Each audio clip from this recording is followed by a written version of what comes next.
Hello, everyone, to World Coma Day. Today, my name is Gene Sung. I'm from the University of Southern California, and I have the privilege of helping to moderate this session on coma care in under-resourced areas. And we have some great speakers today who can, hopefully we'll have a great discussion and background on different issues in trying to take care of coma patients in different kinds of settings. And we have Gerrie Mariano from the Philippines, Gloria Rodriguez from Puerto Rico, Debbie Ruthirago from Thailand, and Gisele Silva from Brazil. And we'll get right into some of the background issues in each of our speakers' countries, and then we'll start with a little discussion on different issues that we all face in the care of coma. So first, we'll start with Gisele Silva. Thank you, Gene. I have to share my presentation. Can you allow me to share? I think you need to give me permission. Yeah. So it's a great pleasure to be here with you all, and welcome to World Coma Day. Now, there you go. Okay. Please let me know if you can see my presentation. Is it okay? Yep. Okay, so we'll talk a little bit about neurocritical care overall in Brazil. So again, it's a great pleasure to be here today. So first I will start talking a little bit about my country. So Brazil is a continental and multi-ethnic country with a huge population. And recently, the institution of major social programs has shifted 50% of the Brazilian population above the extreme poverty line. But we still are a country of great inequalities. So in Brazil, we have cities, big cities like Rio, São Paulo, where you have hospitals with all the infrastructure. And we have cities like that in the northeast part of the country, in the north part of the country, in Amazonia. And you have to think about how can we give neurocritical care, how can we treat patients in coma in all the different settings. And we also have great social inequalities. So this is a real picture from São Paulo, the city where I work at. It shows like the inequality inside the same city. So we have to deal with this in our countries. This is a reality, and this is very important for taking care of patients with neurocritical care situations. Because in our country, we have problems from the middle and low income countries like poor nutrition, poor healthcare infrastructure, limited access to care.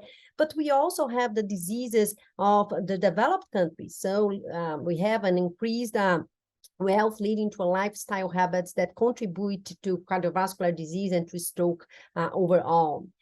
So I took the example of the neurocritical care at the hospital that I worked at, where we have like different patients admitted on a single day. And we have patients with cardiovascular and cerebrovascular diseases, so very similar to high-income countries. But we also had infections like neurocytosis, encephalitis. And we had sometimes a patient which is a mixture of it all. So a patient with Chagas disease who had an acute ischemic stroke and had to undergo hemicraniectomy. So this is our reality. So why to talk about neurocritical care in developing countries?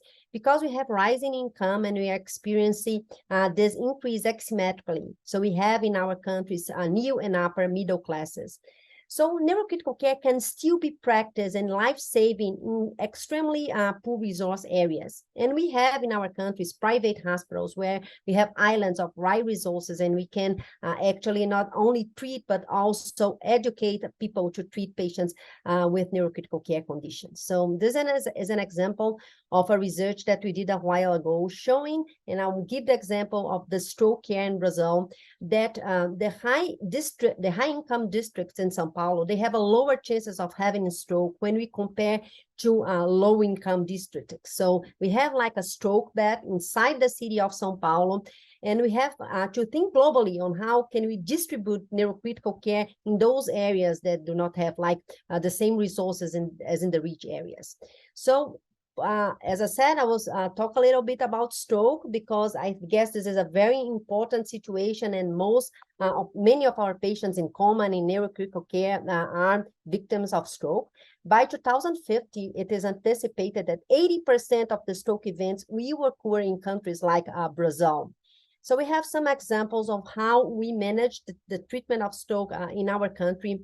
In 2009, we have a big epidemiological research showing that in the northeast part of the country, only 1.1% of the patients were treated with thrombolysis. So based on this epidemiological research, we were able to design a stroke care system in the city that's called Fortaleza in the northeast part of the country. And you actually now have the biggest stroke unit in the country located there. And we are able to provide, care for patients with stroke and care for patients with coma. So stroke, unfortunately, is still the main cause of death in Brazil. So we face deep inequalities, but I guess the history of what we did for stroke can be example to do for neurocritical care and for the treatment of coma overall. So we designed a national stroke project that had like many key points, like improving reimbursement for stroke care, defining what's the line of care for stroke. So we should be doing this for coma as well, and how we can fund and train healthcare professionals to treat patients with neurocritical care conditions. So in 6 to 7 years, we went from only 35 stroke centers in Brazil to more than 80 nowadays, but we still have a lot to do. When we talk about neurocritical care, that's even more difficult because the units are not so widespread in this continental country. So in 1973, we had actually what we call the first neurointensive care in the country. It was basically a neurosurgical unit. And then in the 80s, we have our first book in Portuguese, because that's the language what we speak. So that's very important that we can disseminate a neurocritical care in the language that our countries speak. Then we have the first neurological ICU created in the country. And from that on, we try to disseminate the training in neurocritical care, creating postgraduate programs, and working with the societies, the Brazilian Academy of Neurology and the Critical Care Society from Brazil, AMIB. And what's the situation right now in Brazil? So we have around 40,000 ICU beds around the country. So these beds are distributed in between the public and the private health system. And just for you to have an example, so this is a census from 10 years ago, but at 10 years ago, more than 1,000 beds were dedicated to coronary care. And this was, in the census, we could identify that. And we had no beds dedicated to neurological care. So this definitely has to change. The mean ratio of ICU beds in Brazil range from 2.2 to 2.7 to 10,000 inhabitants. So it varies a lot depending if you are in the southeast part of the country or if you are in the north or northern part of the country. So as I told you, you have ICU technology, especially in those private hospitals that are islands of care. It's important for us to think that 80% of the Brazilian population actually use the public health system. So we started associated with the Neurocritical Care Society. So we have our Brazilian Neurocritical Care Association that was very important, to join all the professionals that take care of patients with neurocritical care conditions. So a while ago, we wrote a little bit about what is to practice neurocritical care in a country like Brazil in the currents. And what do you think can be done to improve the situation in patients with neurocritical care units in coma in our country? So we had to standardize training. We have to have global neurocritical care educational exchange. Now, teleneurology is an option. Monitoring ICU death rates and nosocomial infection is very important, and we have to have guidelines. So stroke is, again, an example for us. We have many guidelines for stroke, very few for coma, actually none for coma, none for cardiac arrest in our country. So we have to deal with that. We actually wrote in the Lancet what are the priorities to reduce the burden of stroke in Latin America countries. So recognizing that you have many similar situations in Latin America. So Brazil is not an island. So probably countries like Chile, Argentina, they face very similar situation. And we have to work together. And we worked with the certification for the stroke centers that was actually designed for Latin America. So I guess that we have to deal with this in coma and in neurocritical care as well, having certifications and standardizing treatments. So we report quality indicators in stroke, so why not to do this in coma and overall in neurocritical care units. So thank you very much for your attention. That was a little bit of what I had to say about neurocritical care and taking care of patients in coma in my country. And it will be a great pleasure to discuss with you all at the end of this presentation. So thank you again. I'll be glad to share with all of you regarding our neurocritical care in the Philippines. So I would like to invite all of you to come over for a vacation. Well, bottom line is today is the time for recalibrating because we went through a lot. So what is the profile of the Philippines? Honestly, we do have 7,641 islands. It's divided into Luzon, Visayas, and Mindanao. 17 regions, more than 100 tribal groups, 186 individual languages. Actually, Tagalog, which is the main language, is only 28%. Most of the mountainous islands are covered in tropical rainforests and volcanic in origin. High temperature, high humidity, abundant rainfall, about 10 to 20 typhoons per year. But mind you, we have only two weather, dry and wet. Pacific Ring of Fire, earthquakes, volcanic eruptions, part of life. And of course, my favorite, traffic. But of course, the beautiful people and beautiful beaches, as Jean can attest, we have it. All right, our challenge in the healthcare system, the structure and the funding. A mix of private and public entities provide healthcare services from the primary to the tertiary levels. They're actually divided into three. Tertiary levels are actually, with training and specialties. Poor resource allocation and social problems plague the system, leading to unequal access to healthcare. The funding of the healthcare system is straightforward. Bottom line is, government tries to fund public hospitals and private hospitals are funded by private entities. Understood. Philippines relies on an insurance-based financing system. There was a UHC was passed in 2019, Universal Health Care Law. All Filipinos gain coverage for primary to tertiary interventions. But what's happening in reality? Unfortunately, all these healthcare expenses, at the end of the day, they rely on out-of-pocket expenses and private insurance. Statistics, we are about 113 million. Number of hospitals, about 361. Number of hospitals with ICUs is only 460. Number of neurocritical care units, data unavailable. But approximately only in Metro Manila, there is about 4. Number of ICU beds, 2,335 critical care beds. Okay, how about physicians? About 90,000. Intensivists, about 341. Paramedics, 3,300, which are not yet well organized. The nurses, everybody knows that we have the best nurses and we're the best experts of nurses. And what happens now to our country? We lack nurses. And practically our unit itself, about last year, 50% resigned to go to US and somewhere else. Clinical pharmacists, data unavailable. Respiratory therapists, about 1,000 members. So where are we and where are we actually going? As Gisele was mentioning, I think a great jump off, and it's a great, very well ironed out disease is actually stroke.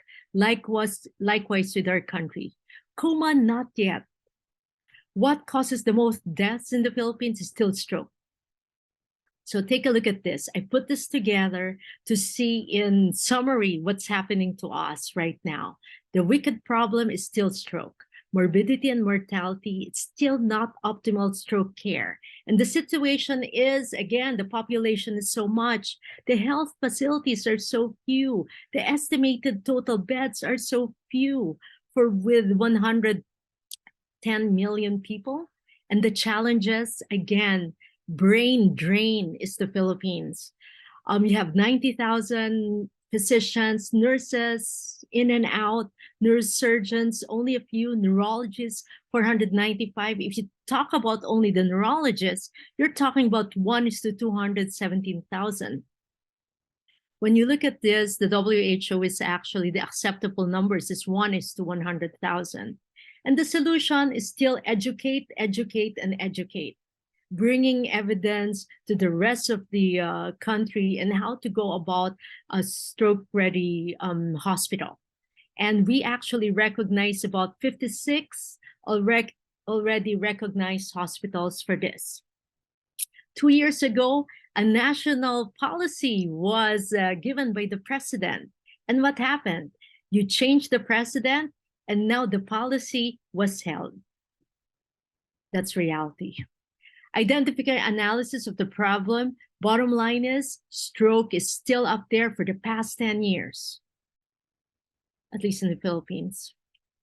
So one of the things also that I did realize that we kept on pushing all these policies, but we actually forgot how a typical Filipino can actually get hold of all these services. There was no policy taking care of that. So we looked into this, access to information, integrated navigation, and mapping of health services. Everybody's so focused in taking care of the health side, but how about the Filipino out there who's trying to access this? So identify analysis of the problem are actually the following: from lacking appropriate number of neurologists, allied professionals, and the rest. And bottom line is high out-of-pocket medical expenses are there. So this proposed policy aims to re-strategize stroke care by concentrating on the individual's engagement with the stroke healthcare system. So again, no engagement policy. National stroke policy was stopped, was held. Stroke care initiatives come from societies, hospitals, pharmaceuticals, and other private and public organizations.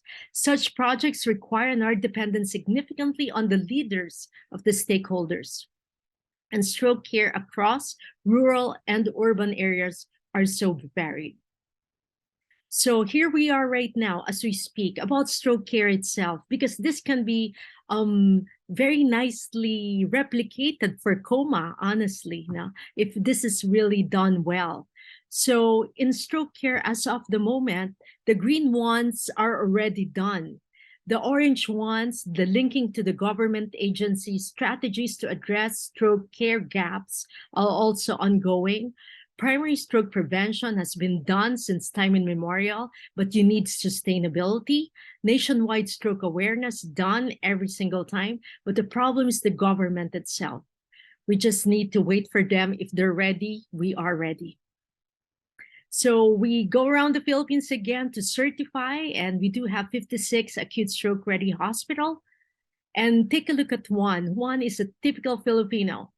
Stroke education. I live at the ends of the Philippines. Technology, we don't even have internet. If I will have a stroke, where will I go? Acute stroke ready hospital, what is that? Can I afford this? How can the government help me? After I sold our house and lot to save my stroke wife, who will take care of her? Any step-down facility, rehab? Bottom line is we need to address what the typical Filipino need. Proposed concept for policy recommendation, access to information, health education for all, engaging Filipinos in decision-making as partners. Integrated navigation, minimizing barriers to stroke care at categorizing and identifying patient high-risk population for stroke. And of course, sustainability, how to deliver stroke care. Of course, you have here the stakeholders. And the challenges in implementation, the mindset of one, government leaders, stakeholder leaders, and smooth collaboration, technology-driven health program. Successful implementation requires a multifaceted educational approach to include all the stakeholders, especially one. The opportunities, not challenges, are to be better Filipinos, better leaders, and better government for this policy to be implemented. So here we are, just a summary of that. But bottom line is we need something to help that person get hold of the services. It's the goal to reduce stroke care patients' morbidities and mortalities, of course. So where is neurocritical care here? How to bring neurocritical care in 7,107 islands is to adapt. How to strengthen neurocritical care discipline and grow. and how to develop our best practice through multidisciplinary approach evolve. Numbers and summary. So here we are. Is good neurocritical care possible? Of course. What are the primary vital brain parameters and how to optimize them? What are the key ingredients and minimal requirements to practice basic neurological critical care? Bottom line is, we can bring this to everyone in the islands. We actually started this since I arrived home. Practically, we invented iBasics, from ICP, B for blood pressure, A for agitation, S for seizures, I for eyes, CO2 and O2 and sugar, just to take care of all these neurocritical care patients. The first in the country where I actually work with is the first to have the neurocritical care with all this ICP monitor, the EEG, Arctic Sun, and some ultrasound. How to grow, strengthen neurocritical care. Of course, you need to collaborate, educate relentlessly. Adapt, grow, and evolve. That was our title. And beautiful Jean is our guest, our keynote speaker here, the Age of Neurocritical Care in the Philippines. And thank you, Jean, for this. How to develop our own best practice through multidisciplinary approach. And this is still evolving. Of course, we have to reach out to paramedics because they're very important people as well, which is not well organized in the Philippines. Simultaneously, we have to teach the kids about neurocritical care. And it's very nice. We do have the first Philippine, it's like Harrison book in the Philippines, wherein neurocritical care has 3 topics there: the intracranial hypertension, status epilepticus, and approach to coma. And I think that's the way to go. Put the seeds to the kids, place it there, right? And of course, we have the principles of critical care, which I'm a part of. Coma, varied management and treatment throughout the country. Educate, and no data yet. In summary, the challenges: limited opportunities for education and training in neuro-ICU, treatment protocols from high-income countries to resource-limited settings should be demystified. I love that word, right? How to simplify it. Train the champions, multidisciplinary, teaching vertically and horizontally. Need to be creative and demystify neuro-ICU. Make sure it's palatable to everyone. Call it iBasics, Neurocritical Care 101, ENLS, brain death, and etc. The mission is to empower healthcare professionals through education and training in maximizing the delivery of neuro-ICU, especially in far-flung areas where there is limited access to healthcare. Availability of healthcare workers in neuro-ICU expertise and availability of essential material resources. Opportunities: develop systems for triage that optimize use of available resources, networking with other hospitals and the other disciplines, triaging protocols, EMS empowerment. And of course, creation of networks that will allow the expedient and coordinated transfer of patients to tertiary hospitals where optimal care can be provided. And lastly, scarcity of data on epidemiology of acute neuro-ICU patients and clinical outcomes locally. Opportunities: it will be wonderful to have some kind of global data wherein everybody can plug it in, just like stroke. Reliable data collection on acute neuro-ICU illness, epidemiology, and the clinical outcomes to guide context, appropriate innovations in care, collaborative research. Again, development of local management of guidelines that will allow standardization of care for neuro-ICU, ill-tailored to local needs. One size fits all will not fit. Therefore, we demystify neuro-ICU in the Philippines. So one of the things, some of the homework that was given to us was what kind of responses to crisis were effective. Many of us disasters, some of us experienced natural disasters.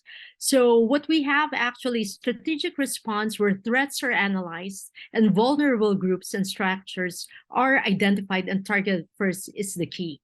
What work to achieve that was the early identification of what was needed for both short-term and long-term recovery and the timing of the implementation of these measures. Having a team ready with plans or leadership structures in place helped facilitate all of this. What did not work was being too reactive and less anticipatory of our needs. For example, when we had problems with ICU beds, we just kept finding stopgap solutions at the start before we had a more solid plan in place. Though planning for an unprecedented pandemic is not something we can accurately predict as well. So how can we increase the hospital, physical, and human resource to provide care in our regions? This is a much more systemic problem since healthcare professionals are incentivized to leave the country for better opportunities abroad, especially for Filipinos. We are in a perpetual state of brain drain where we continually lose experts. So in times of crisis, this lack of skills and knowledge becomes even more prominent. We can increase the physical and human resource by providing better incentives for healthcare professionals to stay. Investing in key members of staff to keep them within their regions could potentially work. Strengthening the bonds between training institutions for nursing, medicine, and allied health professional schools are also a way to go. What kind of educational initiatives make sense in improving and expanding care? These initiatives could be spearheaded by the healthcare workers involved. They should be the ones to request the kind of education or training that they're open to receiving. These initiatives should also be tailored to the current systems where these professionals work. Improvements should be made gradually and must have the buy-in of the stakeholders and not unilaterally decided by larger bodies. Thank you so much for your kind attention. That's it.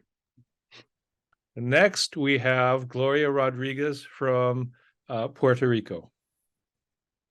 Well, thank you, Jean, for the invitation, and thank you, NCS, for having this type of activity, a World Coma Day, which I think it raises awareness within the world regarding this very important topic.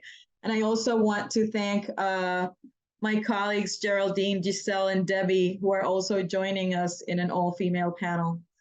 I will be talking a little bit about Puerto Rico, which is where I'm from. And if you see that red dot, that's Puerto Rico. It's a very small island in the Caribbean. We are part of the United States, but we also share our culture and part of our heritage with our friends in Latin America. One of the things that we are 100 times 35 miles, like I said, located in the Caribbean.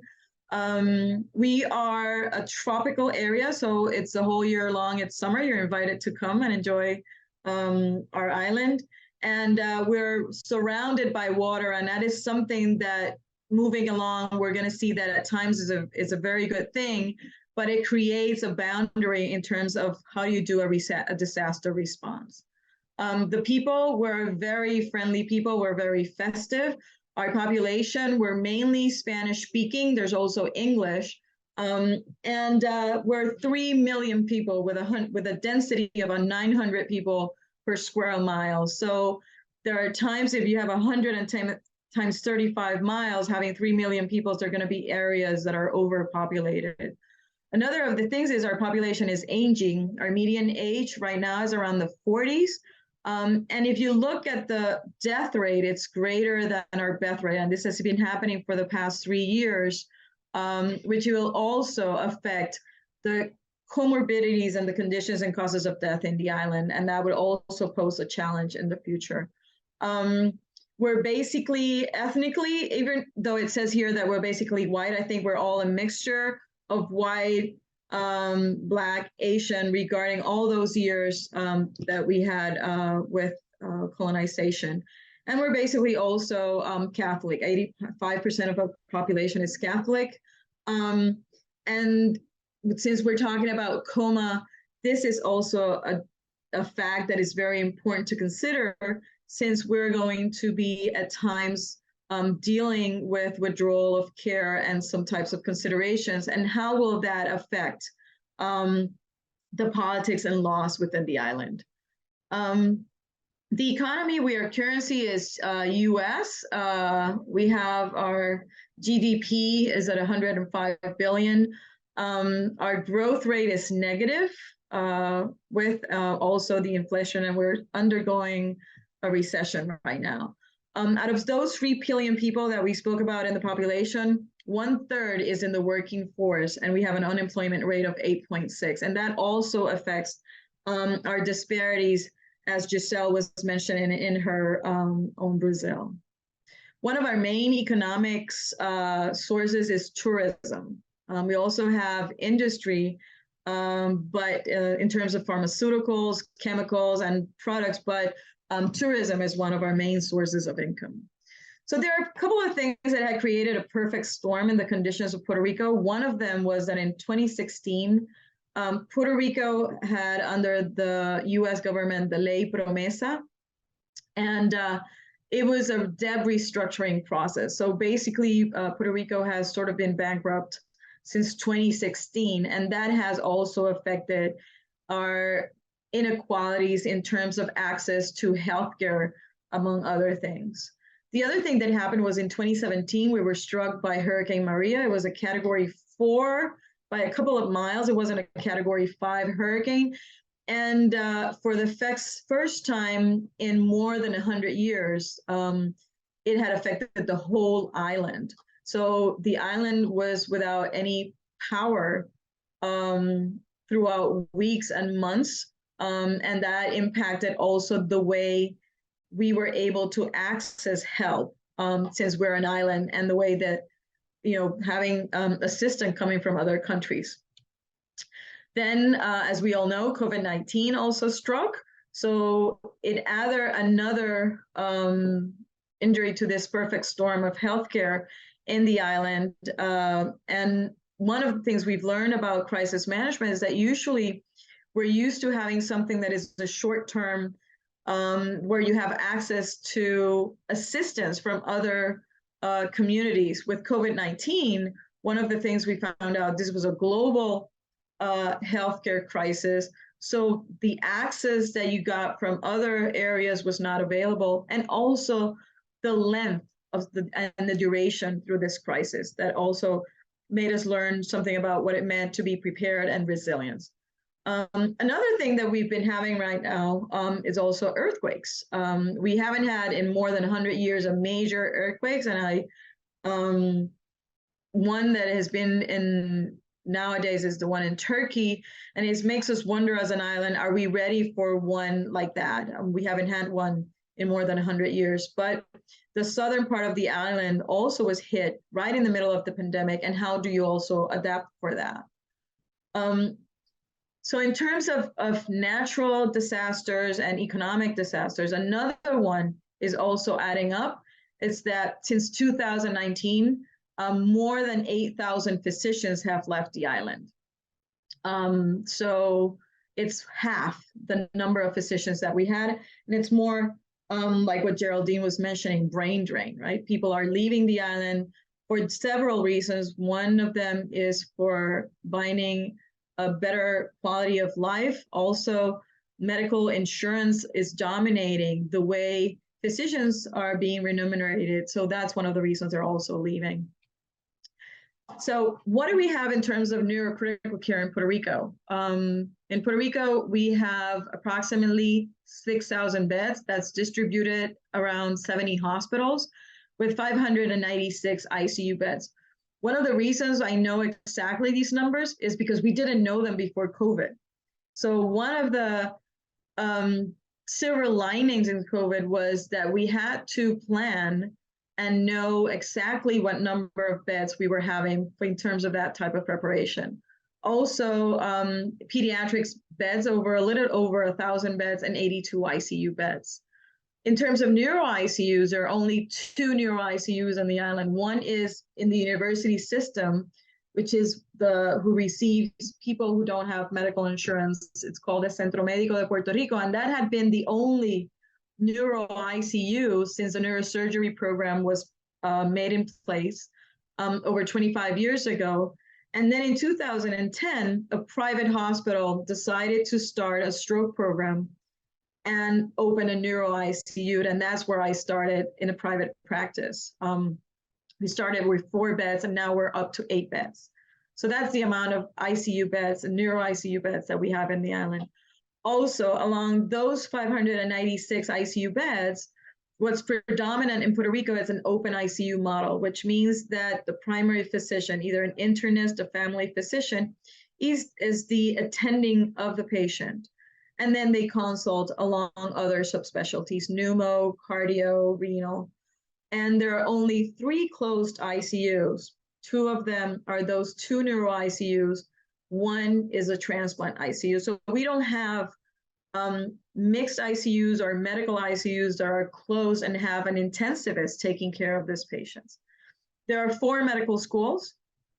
They graduate approximately 25 to 30 physicians every year, but most of them, like you've seen before, leave the United States to train for fellowships and then don't come back. They get jobs in the United States.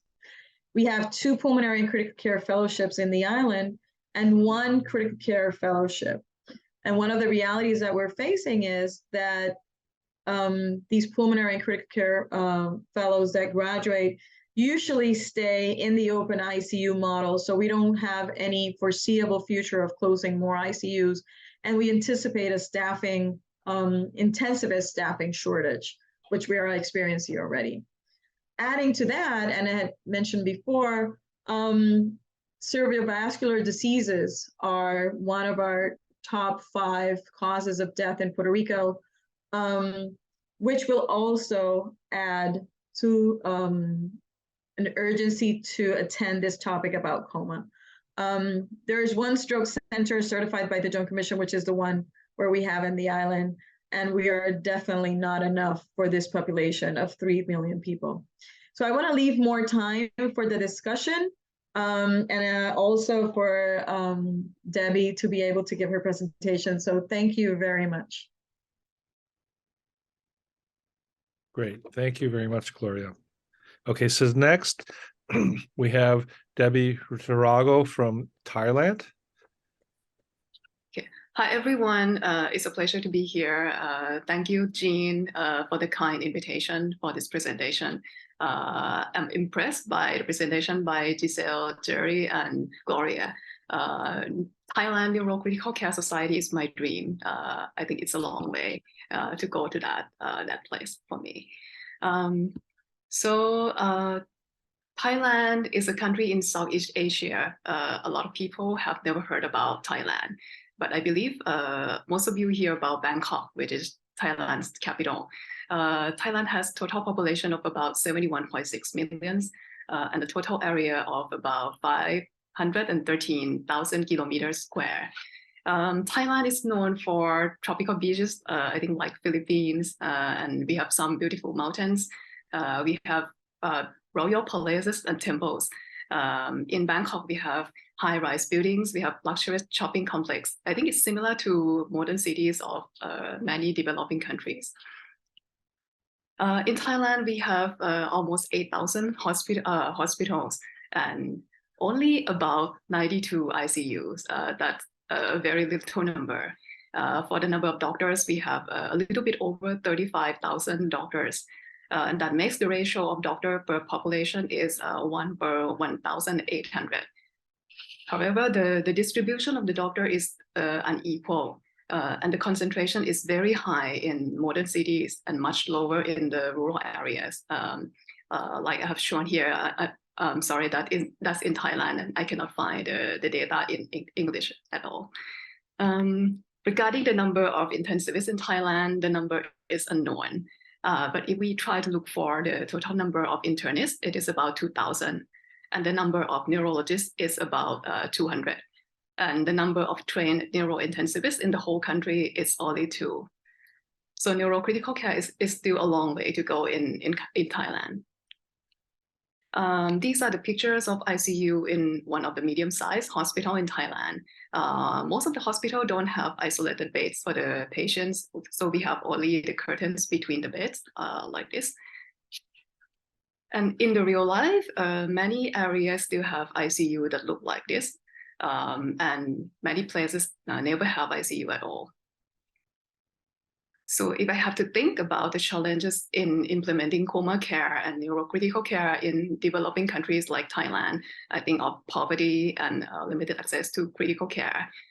We have higher rates of poor nutrition, higher rates of nosocomial infection, and complications during admission and recovery phase of all the diseases. The definition of coma and etiologies and the treatment strategy of coma vary a lot in each hospital and each area. We have inadequate healthcare personnel, especially in the field of neurology and critical care. We still don't have enough education and training in neurocritical care, and we don't have enough continuity of care and the transition of care from hospital to home. But I think most of the difficult challenges may be the attitude of people towards the prognosis of coma. And most people think it is going to be bad, so why do we do it? And the attitude towards neurocritical care. And many people think that neurocritical care is too expensive for most of the Thai patients. However, I think that Thailand has some advantages. The family in Thailand, the community in Thailand are ready to support and take care of the patients after discharge. And we have a universal coverage program for emergency patients that we call a USEP program. So this program covers the first 72 hours of all types of emergency. We have several charity programs that can help the unfunded patients, and we have several options of alternative medicine. This slide shows the techniques or strategies that we use in responding to crisis, like COVID crisis. So during the COVID, promoting awareness of the crisis is the first important step. And then we show the commitment of the leaders, that can be doctors or the healthcare personnel in the region, that the leader really want to solve the problem. And then we build individual and the group competency by education training. So we train a lot of new healthcare personnel in the area. And then we empower the community with the solution planning.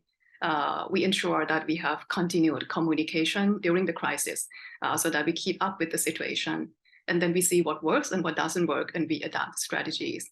For me, what didn't work during the COVID crisis was minimizing the problem. And some of the politicians in Thailand tried to do that, and that is not going to solve any problem at all.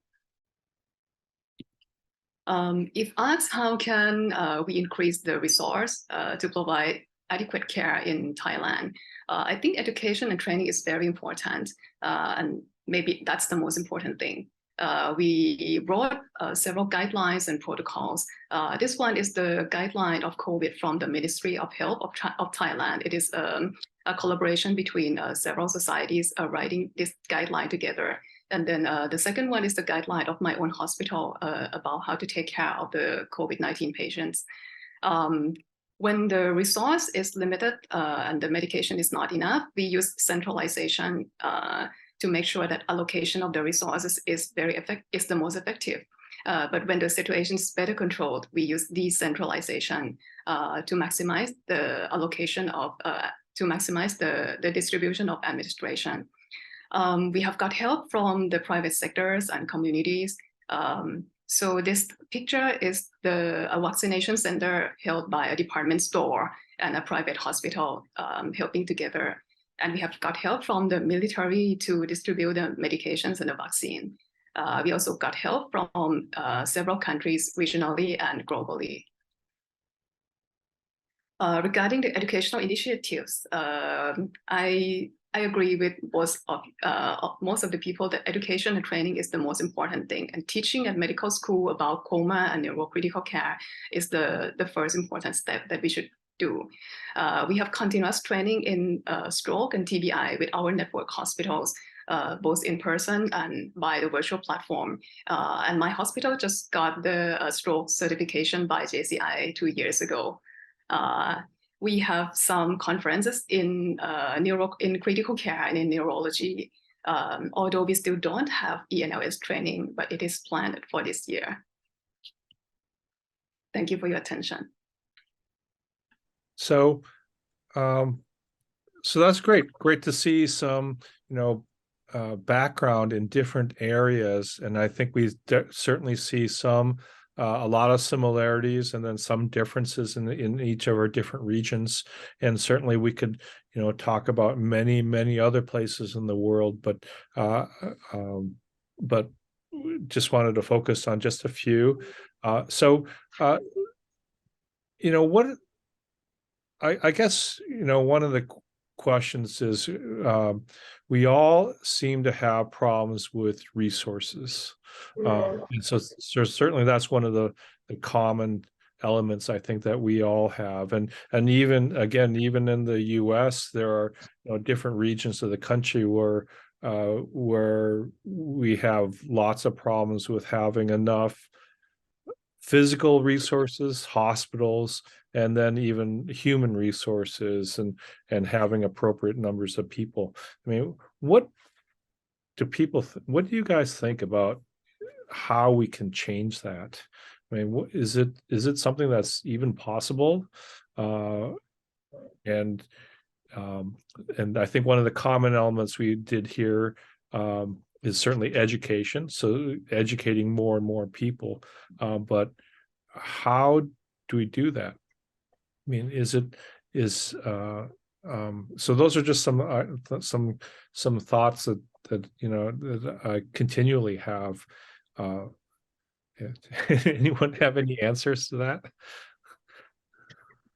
Or thoughts? Yeah, I have some thoughts about it. Yeah. So in our country, the problem is the law on the nurses, because it has not been updated. So there was no way for them to have some kind of career development. So they got stuck because of the law that you will stay at this stage. So right now, as a society, what we're doing right now is supporting them to push for nursing, for physician assistant, for nursing practitioners, advanced nursing, so that they will actually stay here. That's a way to go about it. And of course, educating them.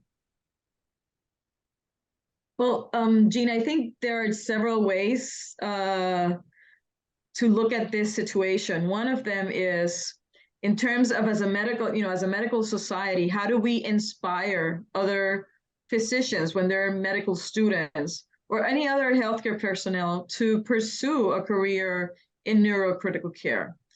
So you can start in your own hospital when you have rotating medical students or nursing or respiratory therapists and try to inspire them about this.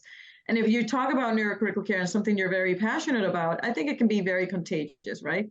You can feel the energy, even though the news are not, or the numbers or the statistics, they're not that, what's the word? Positive, right? But you can still inspire. And then the other thing is, in terms of your societies, we have the Puerto Rico Society of Critical Care Medicine. So in their program, they can also include topics that are related to neurocritical care, because usually it has been dominated by pulmonary or cardiac or sepsis, topics. So those are things that also you need to bring topics that are relevant to neurocritical care, and in this case about coma, into your own societies, into their program, so then that other people start listening to that same theme. And then in terms of as a society as a whole and governments, and I think that's what Geraldine was mentioning about, trying to find what is the problem and trying to find solutions within governments, changing the law. And I think the same thing that happened. We had 2 universities that were training nurse practitioners, but there was a law that didn't allow them to practice in Puerto Rico. So we were training people to go to other places to work. And there are several interns, and as you mentioned before, when we were preparing for this talk, there are politics behind everything, and there are reasons that might not have the patient in mind of why we make these laws or these decisions. But I think it's our job also to become involved with advocacy, and these type of activities help us with that. I guess that one of the biggest problems is, I don't know if, is there an echo? Can you hear me well, Jean? Yeah. Yeah. So it's building a career, in neurocritical care. because the career in critical care is very straightforward, I think, in almost all countries, because you have like a residency program, and then you build a career upon that. But neurocritical care can actually be practiced by many different professionals. Yeah, you can have like a neurology base, or a critical care base, or even a neurosurgical basis. And then I guess that instead of the societies like start fighting for the fields, they have to come together. Yeah, just the way we have in the Neurocritical Care Society, not only physicians, but also all other professionals, because that's what makes the difference. And when we talk about, like Gloria said, building a career in critical care, I think that in our countries, it's still a problem, because, I mean, if you are a physician, then you build a career, and then you become an academic, and then you have like your clinics, and if you go to private medicine, it will be like, I mean, a straightforward pathway. And for critical care, not only neurocritical care, there's still the fact that, I mean, when you are 60 or 70 years old, you don't want to be on call forever, yeah? Because, I mean, you shouldn't be there by the bedside. You should have like people trained and like building teams. But this is not so straightforward. It's not everyone that has the opportunity to build a team and to have a career upon that. So I think that when you decide for a career in neuro, you think that, you know, maybe neurocritical care is something that I will have to design, because it's not there yet. And I think it's our, you know, responsibility to show to all this new generation that, yeah, you can have a career on that, you can build a team, and you have to start from somewhere. Yeah. And I guess that using good examples, that I guess that all of us, I use the stroke examples, because there was something that was not so organized, and now it is. And we should be doing this for neurocritical care, for coma. And I think that starting with stroke is always a good way to go. Great. Okay. Yeah, Yeah. Debbie, you had something? Okay, sure. I think, yeah, I agree with everyone. What I'm trying to do is, after training and teaching the medical students, another thing that we can do is to make the workplace a happier place for the people who work in neurocritical care. I think that will help to prevent the brain drain.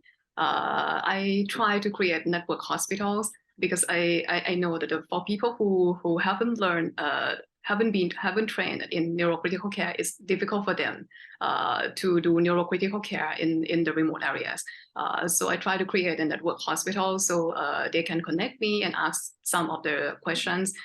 If the patient is too difficult to take care in the remote area, they can refer the patient to Bangkok, so that I can help, and I can do the telemedicine, and then I can give them some advice that may help the people who try to do neurocritical care in the remote areas.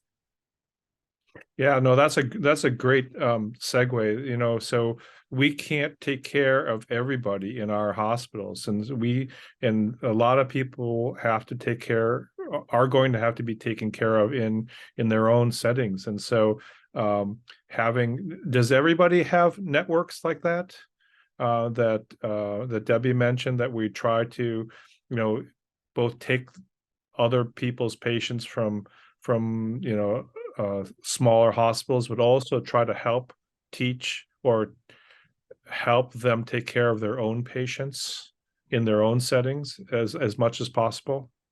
Do you all do that too?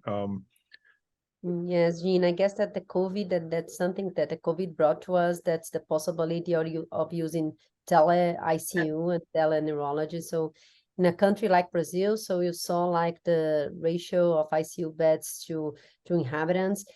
You won't have a neurocritical care physician, you know, in every state or in every city, but it's still, as I said, we still can do a lot for the patients with basic things. Yeah, and I guess this can be done by using tele-ICU. So we have done some, especially for rural areas in Brazil. Yeah, in Puerto Rico, we have, you know, with the same thing with the COVID pandemic, laws were created to be able to have telemedicine and for the physicians to be able to bill for those services. And one of the other things also is, when you're only one, how can you spread? And I think one of the tools that we used also was ENLS. And, you know, and that's something that the Neurocritical Care Society has provided, So because that way you can train and keep training and then impact those smaller areas. I think that's also very important. Educational programs that are, standardized, proven, and that are applicable worldwide. Yeah. Great. Well, and that brings another interesting point is, we all have different financial systems, and certainly one of the reasons for brain drain is because people can make more money somewhere else, and so they leave. And so is there opportunities to change that, in different countries or different settings? Is there some possibility? I mean, that changes the whole structure of medicine, probably. But is there something that can be done in each of your countries to change how reimbursement works, or to get more government support, or is that even a possibility? I don't want to get anyone in trouble. Yeah, that's one, a very important question, Jean. And I guess that again, going back to stroke, we did this for stroke, so starting to have reimbursement for some procedures like thrombolysis, and be able to pay the physician differently if the patient is with the patient for the whole time of the thrombolysis and for thrombectomy. So I guess that should be a model for neurocritical care as well. And I think that we go back also to building a career. Yeah, you've got to make sure that you're not going to be exactly at the same place like 10 years after your training. Yeah, you have to have opportunities. But the only way to do this is if we build a specialty. Yeah, if you don't have neuro ICUs, you are going to end up being a neuro ICU specialized physician, but taking care of critical care patients, and you are not doing your best. So if it doesn't exist, you don't know, you don't have where to practice, and the field is not going to grow anywhere. So I guess that's starting by, showing that the field exists and that it makes a difference, and then we'll have a way to build a career in all different countries. And I guess that's not it's not a problem in Brazil or in Philippines or in Puerto Rico. I mean, it's a problem overall. Yeah, it's just like making sure that our field is understood and the importance of it as well. So then we can have better reimbursements and training and everything else for the physician and for all healthcare professionals that take care of patients with neurocritical care diseases.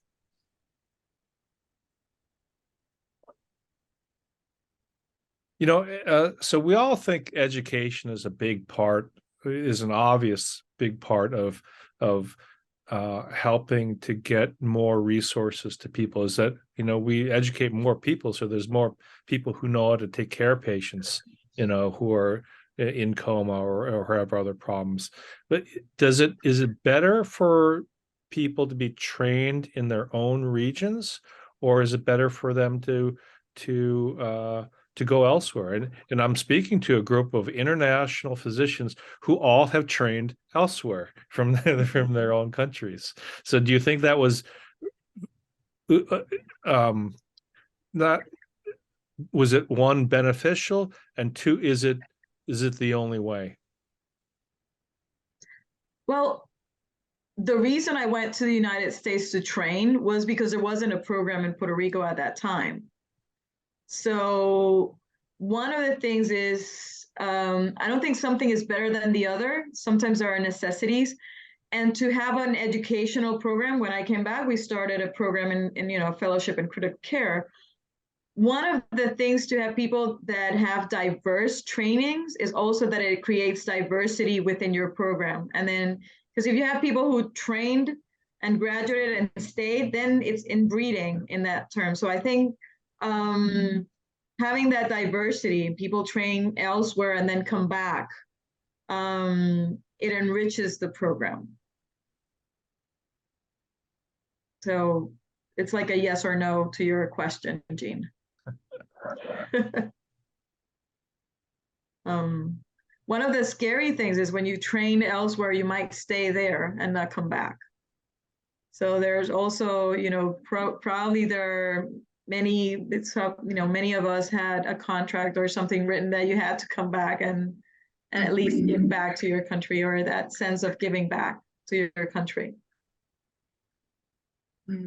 For Thailand, training elsewhere in the United States, I think it's the only way to study neurocritical care. Until now, we still have only 2 neurointensivists. There's no training in stroke on the year that I went to the US. And then it's the only way that I learned about a whole new world in neurocritical care.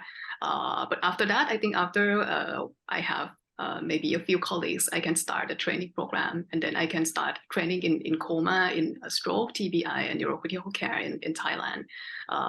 We have to create this in each country so that we can train, because I don't think a lot of people can go abroad and have the same training.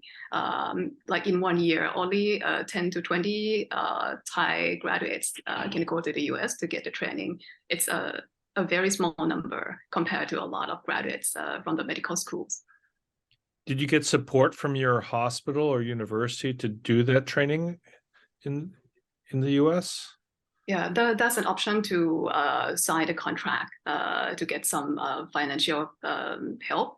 But that contract will bind me to come back to Thailand. So I choose not to do that. So I went to the United States on my own. But in the end, I decided to come back on my own. See. I think it's both ways. It's we're part of history of neuro ICU to bring it to our home. And then what is beneficial, if we will start it on our own, we will customize neuro ICU, or what they call demystify neuro ICU in our area. Yeah.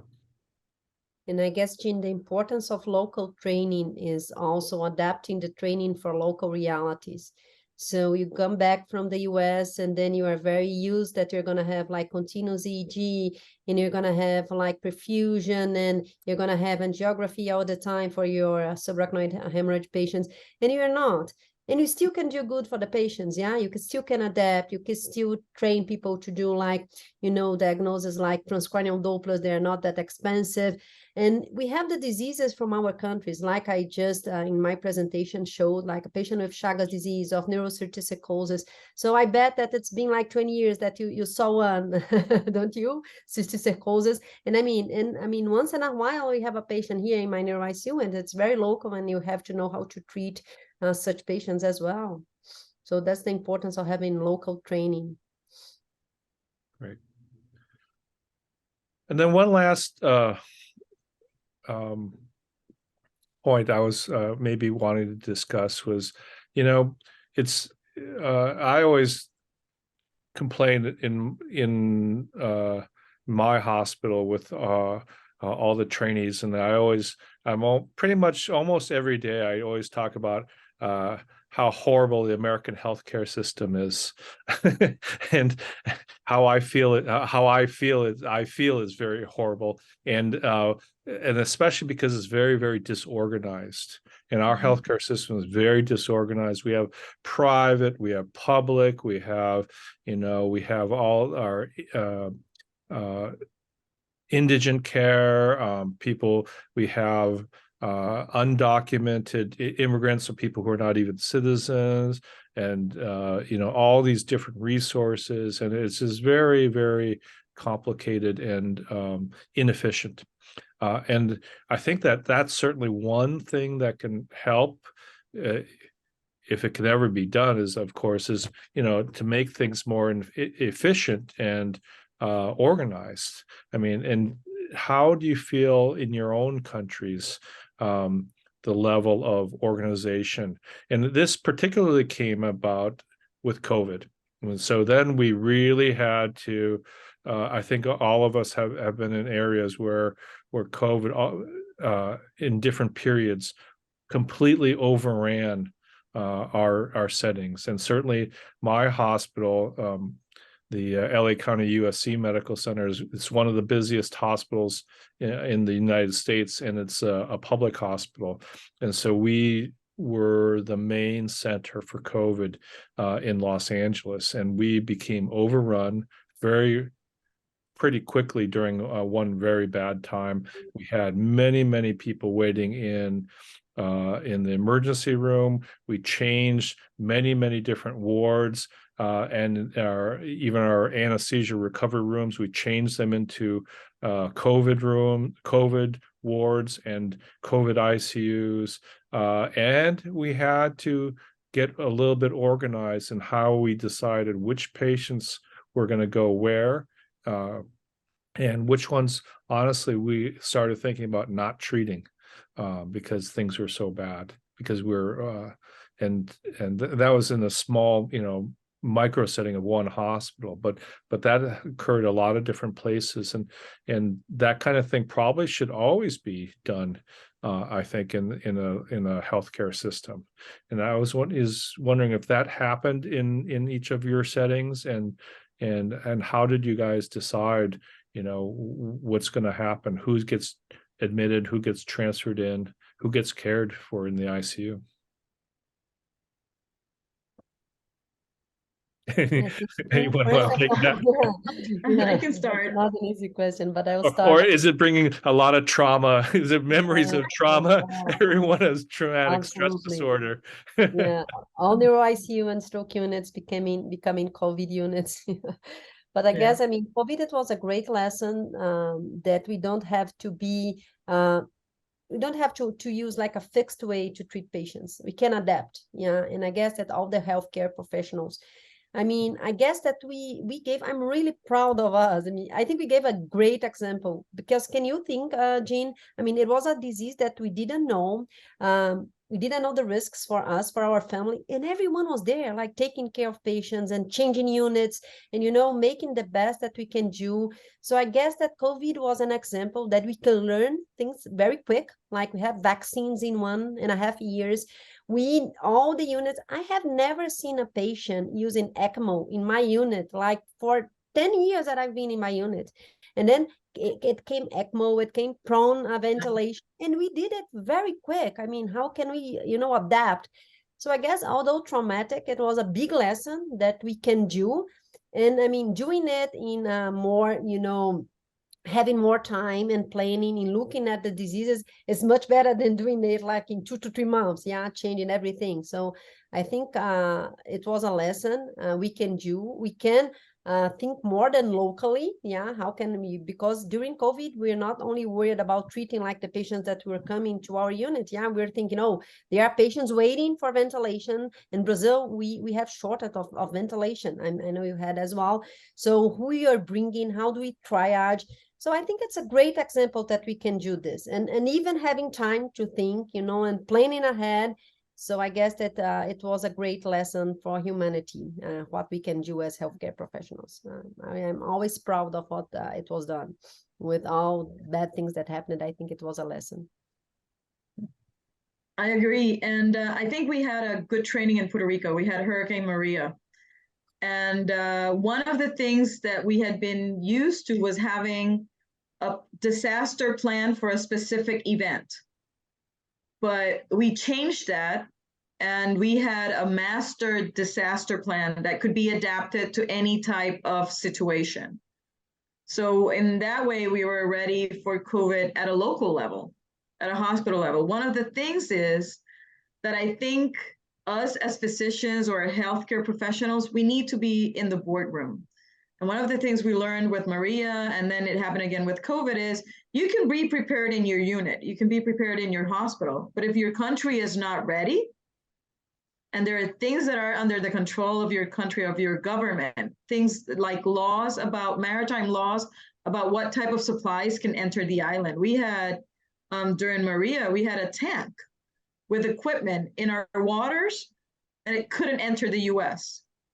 It couldn't enter Puerto Rico. So those are things that I think as healthcare personnel, we also need to have a representative in that boardroom doing that. And then the other thing with COVID that we learned is the importance of the people, of our healthcare personnel. We can be ready in terms of supplies, in terms of stuff, in terms of ventilators, but if we don't build resilience, and the burnout with, that's one of the things that we learned with COVID. It's the burnout of the staff.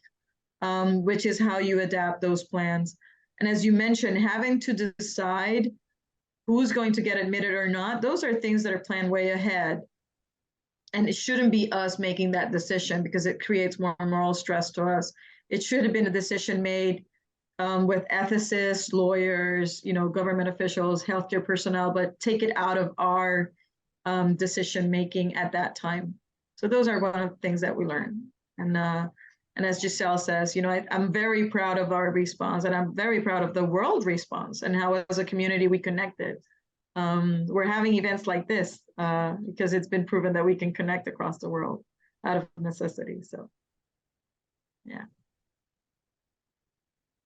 Well, just a thought, with all that's happening, one thing we can do to give more impact is really to be up there.